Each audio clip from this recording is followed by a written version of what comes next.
Student, आज जो हम वीडियो बना रहे हैं वो पोटेंशियोमीटर के ऊपर है। तो पोटेंशियोमीटर क्या होता है? ये एक डिवाइस है potentiometer.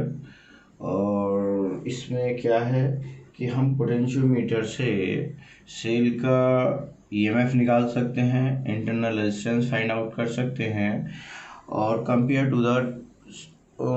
To the cell EMF होता सेल। यानी कि कोई भी दो सेल ले लें, प्राइमरी सेल आप लोग जानते होंगे प्राइमरी सेल कैसे होते हैं, जिनका ईएमएफ 2 वोल्ट से कम होता है, वो आपके प्राइमरी सेल कहलाते हैं। जैसे आपका लेगलांसी हो गया, डैनियल हो गया, तो उनका हम ईएमएफ भी निकाल सकते हैं इससे, और करंट रेजिस्टेंस निकाल सकते हैं उनका प्राइमरी सेल्स का, और कंपेयर टू द ईएमएफ कर सकते हैं। ओके, दो सेल लेकर। तो यहाँ हम डिस्कस करने वाले हैं, पहले पोटेंशियोमीटर के बारे में समझते हैं। पोटेंशियोमीटर जो होता है ये 4 वायर वाला होता है, एक तरीके से 1 वायर 2 3 एंड 4। तो जो 4 वायर का होता है वुडन बॉक्स होता है, उस पर 4 वायर लगे भी होते हैं, 10 वायर के भी होता है। और ये जो वायर होते हैं कंस्ट्रक्शन वायर होते हैं, ये आपके रेजिस्टेंस वायर हैं। जो कंस्ट्रक्शन है वो एक रेजिस्टेंस है, कंस्ट्रक्शन वायर जो है रेजिस्टेंस वायर है। ओके, तो यहाँ इसके पैरेलल एक आपका स्केल लगा होता है। इसका प्रिंसिपल क्या होता है कि जब हम पोटेंशियोमीटर में कांस्टेंट करंट ड्रॉ कराते हैं, तो जो ईएमएफ हमने लगाया है, ये सेल है, यानी कि उसका जो पोटेंशियल ड्रॉप होगा अक्रॉस द सेल, जो भी लेंथ है आपकी जिस पर वो बैलेंस होगा अक्रॉस द लेंथ, तो उसके डायरेक्टली प्रोपोर्शनल होगा। तो इसका जो प्रिंसिपल है वो ये है, प्रिंसिपल जो है वो इसका ये है कि when a constant current is pass through a uniform wire of cross section, the potential drop across any portion of the wire is directly proportional to the length of that portion of the wire. मतलब ये अगर हम potentiometer में constant current flow कराते हैं, तो जो potential drop होता है across the length of the wire वो डायरेक्टली प्रोपोर्शनल होता है to the length of that portion of the wire. तो देखिए बहुत सिंपल है। आप वायर आप लोग जानते हैं पोटेंशियल निकालेंगे, V बराबर आई आर होता है। तो पहले प्रिंसिपल पर ही डिस्कशन कर रहे हैं, हम प्रिंसिपल देख रहे हैं। V बराबर आई आर होता है और R इज इक्वल टू होता है रो एल अपॉन ए। अब कोई भी वायर अगर हम ये लेते हैं, इसमें लेंथ और एरिया हमने पहले कैसा कह दिया कि भाई लेंथ जो है वो एरिया जो है वो कैसा है आपका कांस्टेंट है, यूनिफॉर्म एरिया क्रॉस सेक्शन है, और रो सेम रहेगी क्योंकि एक ही वायर का सेक्शन वायर है, उसकी रेसिस्टिविटी सेम रहेगी। तो ये जो L है वो उस पर R जो है L पर डिपेंड करेगा। अब ये वैल्यू उठा के हमने यहाँ रख दी, तो V is equal to I into rho L upon A. अगर आप देखें, हमने पहले ही कहा वह constant current is pass through a potentiometer, तो करंट आई और रेजिस्टिविटी और एरिया क्रॉस सेक्शन ये आपका कैसे होगा, कांस्टेंट होगा। सिंपल है, तो इसे कांस्टेंट हम के मान लेते हैं। तो V इज इक्वल टू के इंटू एल।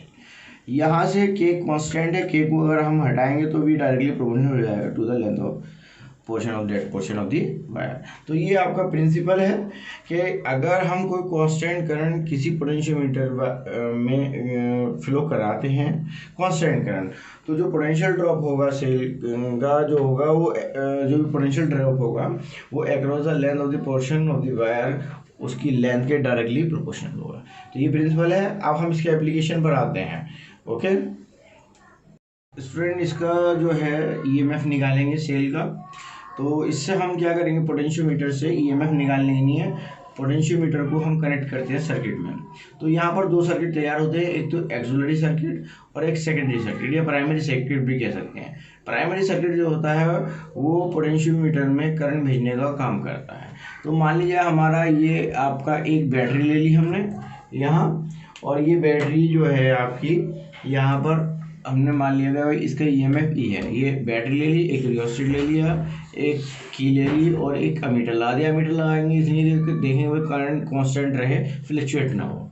और फिर इसे हम एक टर्मिनल यहाँ से जनरेट कर देते हैं, ये कहलाता है आपका एक्सिलरी सर्किट। इस तरीके से यहाँ से होती हुई करंट यहाँ से होती हुई यहाँ तक आएगी। अब ये जो होता है दूसरा है सेकेंडरी सर्किट। ये आपका कहलाता है जहाँ पर हमें जो चीज़ ऑपरेट करनी है, जैसे हमें सेल का ईएमएफ निकालना है, तो हम यहाँ पर क्या करेंगे, ईएमएफ वाला जिसका सेल का ईएमएफ निकालना है वो लगा देंगे यहाँ। तो इसमें करने का तरीका क्या है भाई, कैसे हम टू मेज़र करें ईएमएफ ऑफ द सेल। तो हम सबसे पहले एक स्टैंडर्ड सेल लेते हैं कैडमियम का। जिसका पोटेंशियल जो होगा हमने जो है उसका फिक्स रहता है 1.018 वोल्ट। ये आपका पोटेंशियल रहेगा। ओके, किसका? जो स्टैंडर्ड कैडमियम सेल होगा वो लगाएंगे यहाँ पहले हम, और फिर हम उसके अक्रॉस इसमें लेंथ निकालते हैं। वो जो लेंथ है वो भी फिक्स है, वो लेंथ आती है आपकी DL इजिकल टू, वो आती है आपकी 203.6 सेंटीमीटर। अगर हम देखें तो यहाँ से डी वोल्टेज आया आपका, वोल्टेज होता है कैडमियम का इतना होता है, उस पर लेंथ इतनी आई हमारी। अब हमें क्या करना है, ये सेल हटा देना कैडमियम का और इसकी जगह एक दूसरा सेल लगाएंगे जिसका हमें EMF निकालना है। मान लिया वो सेल आपका कहता है उसका EMF जो है E' है। ओके, हम क्या करते हैं कि एक हम नॉन वोल्टेज पर इतनी वैल्यू फाइंड कर लेते हैं 203.6 सेंटीमीटर। तो हम यहाँ पर पोटेंशियल ड्रॉप निकाल लेते हैं per unit length of the wire. तो हम क्या करते हैं dV/dl 1.018 अपॉन 203.6 सेंटीमीटर ये वोल्ट। तो इसे जो कैलकुलेट करके हमारी वैल्यू आती है वो वैल्यू होती है आपकी 5 मल्टीप्लाई 10⁻³ वोल्ट पर सेंटीमीटर। तो ये जो एक तरीके से कांस्टेंट रहेगी भाई, कोई भी सेल लगा दें हम, सही है भाई। तो जो भी लेंथ होगी आपकी, जैसे अभी कोई नहीं इस सेल के लिए कि ये वैल्यू कांस्टेंट रहेगी, potential drop per unit length इतना आ गया हमारा।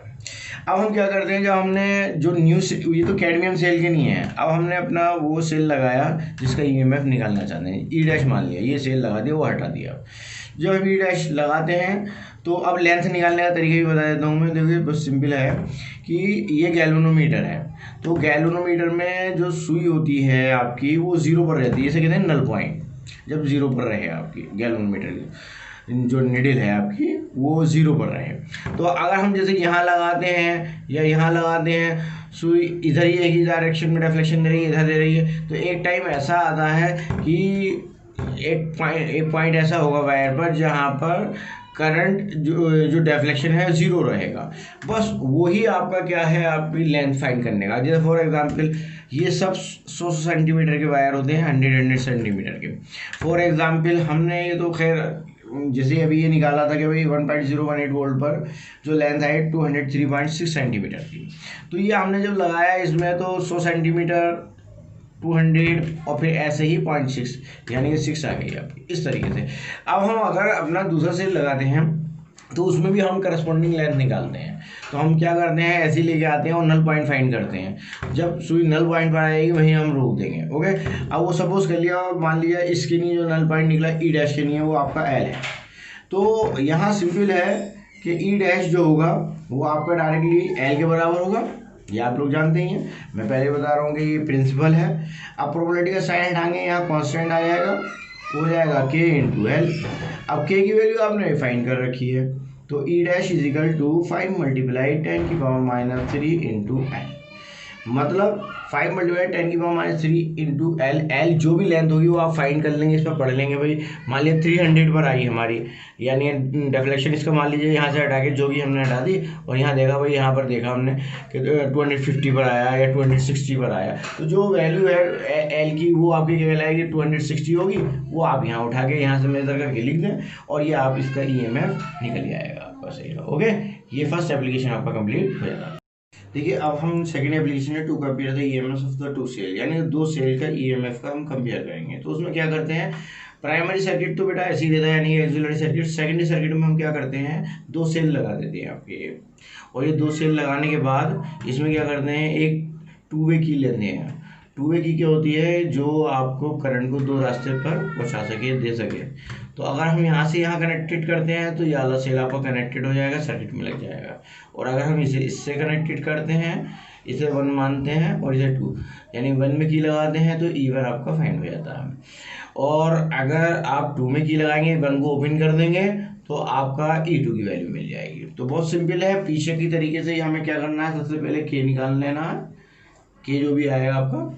फिर उसके बाद हम कंपेयर करनी शुरू करेंगे। के निकालने का तरीका वही है कि कैडमियम स्टैंडर्ड सेल लगाते हैं और उसके करस्पॉन्डिंग लेंथ फाइंड कर लेते हैं, उससे पोटेंशियल ग्रेडियंट निकल जाता है पर यूनिट लेंथ, ये कांस्टेंट बन जाता है। ओके, तो अब देखिए भाई हम स्टार्ट करते हैं। तो फर्स्ट पहला क्या कहते हैं हम की 1 इज क्लोज्ड, और जो की एंड सेकेंड इज ओपन। इसका मीनिंग क्या था, यानी कि आपको ये फर्स्ट की आपने लगा दी है, सेकंड ऐसी ओपिनियन ने दी, और हमने क्या करा इसके करस्पॉन्डिंग नल पॉइंट फाइंड करा। जो मैंने बताया आपको, लेंथ पर यहाँ लगाते लेके आएंगे, यहाँ लगाते, जहाँ आपका नल पॉइंट 0 आया यानी सुई गैल्वेनोमेट्रिक सुई आएगी वो आपका नल पॉइंट होगा, और फिर हम उसे करस्पॉन्डिंग पढ़ लेंगे 100 सेंटीमीटर, 200, 300, वो XYZ जो भी आए। हमने मान लिया कि यहाँ पर जब हम E1 कनेक्टेड कर देते हैं तो लेंथ आती है आपकी L1, तो E1 is equal to K into length L1, ये इक्वेशन नंबर 1 हो जाएगी। अब सेकंड सिंपल है कि आप सेकंड इज क्लोज करेंगे, क्लियर, और and first is open, first वाली जो की होगी आप वो ओपन कर देंगे। तो उसमें क्या करेंगे, देखिए आप यहाँ से ये हटा देते हैं और ये वाला कनेक्टेड कर देते हैं, सेकंड की आपकी कैसी हो जाएगी, क्लोज हो जाएगी। फिर हम इसमें लेंथ फाइंड करेंगे नल पॉइंट, तो इसी तरीके से आएगा E2 इज इक्वल टू, वो लेट कर लेंगे, लेंथ उसकी कितनी आएगी L2, जब हम इस पर रीड करेंगे तो K into L2, equation number second. दोनों को हम डिवाइड कर लेंगे, E1 upon E2, K L1 upon K L2, K से K कैंसिल हो जाएगा, E1 upon E2 is equal to L1 upon L2। ये आपका कंपेयर हो गया, लेंथ निकाल लें आप इससे और रख दें, दोनों EMF आपका कंपेयर हो जाता है। ये आपका सेकंड एप्लीकेशन है। देखिए स्टूडेंट, अब हम थर्ड एप्लीकेशन इसका फाइंड करते हैं। थर्ड एप्लीकेशन क्या है आपका, to measure the internal resistance of a cell, यानी कोई भी सेल ले लें आप, उसका इंटरनल रेजिस्टेंस फाइंड आउट कर सकते हैं। भाई इंटरनल रेजिस्टेंस की डेफिनेशन थोड़ी सी पता होनी चाहिए। क्या होता है कि जो इलेक्ट्रोलाइट्स होते हैं करंट का फ्लो होने में जो अपोज करते हैं, जो इलेक्ट्रोलाइट्स होता है प्लेट्स के बीच में सेल की, वो करंट को फ्लो होने में अपोज करता है, उसे हम इंटरनल रेजिस्टेंस कहते हैं, क्योंकि opposition of the current is called resistance.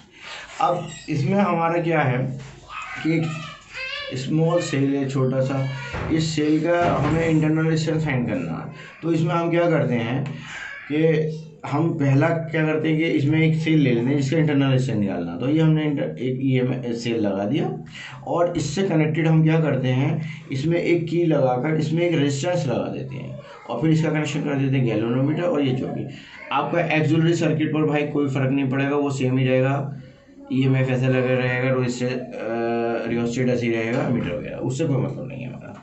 बस जो भी हमें एप्लीकेट करना है वो सेकेंडरी सर्किट में करते हैं। तो अब हम क्या करते हैं, देखिए इसमें वही तरीका है कि आपकी जो की है हमारी, वो हम की ओपन रखते हैं पहले, सही है भाई, यानी कि K2 इज ओपन, ये वाली जो है कि K2 इज ओपन। जबकि K2 इज ओपन होगा तो ये आपकी ओपन रहेगी। तो अब हम क्या करेंगे, आपका EMF डायरेक्टली जो भी करंट होगी यहाँ से गैल्वेनोमीटर से जाके रेजिस्टेंस हो जाएगी, और फिर हम इसे बैलेंस कर देते हैं। तो जहाँ पर भी नल पॉइंट आएगा हमारा, वहाँ से हम इसका EMF निकाल सकते हैं। तो ये EMF जो होगा वो डायरेक्टली लिख रहा हूँ मैं, K इंटू L होगा। ये मान लेंगे हम लेंथ L1 पर आता है। K फाइंड करने का तरीका वही है कि स्टैंडर्ड कैडमियम सेल लगाओ और उसके करस्पॉन्डिंग लेंथ निकाल के K निकाल सकते हैं। ये भाई इक्वेशन नंबर 1। अब हमें इंटरनल रेजिस्टेंस निकालना है, तो हमने क्या करा भाई, आपकी की K2 इज क्लोज्ड, ये हमने क्लोज कर दिया पर। जब ये क्लोज हो जाएगा, यहाँ हमने लगा दिया, तो अब यहाँ से जो हम बैलेंस करेंगे तो वो EMF मेजर नहीं करेगा। क्यों? क्योंकि अब इंटरनल रेजिस्टेंस जो है वो आपका ऑफर्ड करेगा, इसमें होगा, क्योंकि सर यहाँ पर जो होगा EMF चेंज होकर ये बदल जाएगा हमें कोई पोटेंशियल पर, कि पोटेंशियल, अब टर्मिनल पोटेंशियल क्या होता है कि वो जब कोई भी सेल सर्किट में करंट फ्लो कराने लगे तो इंटरनल रेजिस्टेंस कम हो जाता है, या आ जाता है, प्ले करने लगता है, और EMF उसके सेल पर, अगर हम जो टर्मिनल पर जो भी आपका वोल्टेज मेजर करेंगे, जो भी होगा वो EMF ना होगा, टर्मिनल पोटेंशियल कहलाएगा। तो यहाँ पर अब आपका EMF ना होगा, टर्मिनल पोटेंशियल होगा। तो V इज इक्वल टू आपका आता है K इंटू L2।